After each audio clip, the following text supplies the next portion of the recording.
اچھا جی، ذیشان صاحب ایبٹ آباد سے پوچھتے ہیں، میں نے سنا ہے کہ والدین کا چہرہ دیکھنے سے مقبول حج کا ثواب ملتا ہے، کیا یہ بات صحیح ہے؟ اگر یہ بات صحیح ہے تو کیا دونوں کا چہرہ دیکھنے سے ثواب ملے گا یا کسی ایک کا چہرہ دیکھنے سے؟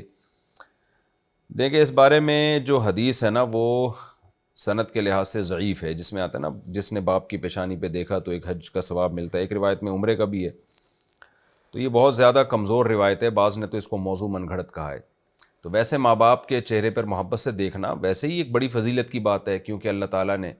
جتنی اہتمام سے والدین کے حقوق بیان کیے ہیں اور ان سے محبت سے پیش آنے کی تاکید کی ہے، کسی اور کے بارے میں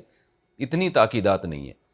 تو اس لیے والدین کے بارے میں سورہ بنی اسرائیل میں ہے وَخْفِضْ لَهُمَا جَنَاحَ الذُّلِّ مِنَ الرَّحْمَةِ، رحمت سے اپنے بازوؤں کو ان کے سامنے جھکا کے رکھو، تواضع کے ساتھ، عاجزی کے ساتھ۔ تو جتنا ماں باپ کو ادب دیں گے، احترام کریں گے، اتنا ہی زیادہ ثواب ہے، یہ چیز دنیا اور آخرت میں برکتوں کا ذریعہ بنے گی۔ لیکن یہ جو خاص روایت پیش کی جاتی ہے حج کا ثواب ملتا ہے پیشانی پہ دیکھنے پہ، تو یہ سند کے لحاظ سے کمزور روایت ہے اور بعض نے اس کو موضوع بھی کہا ہے۔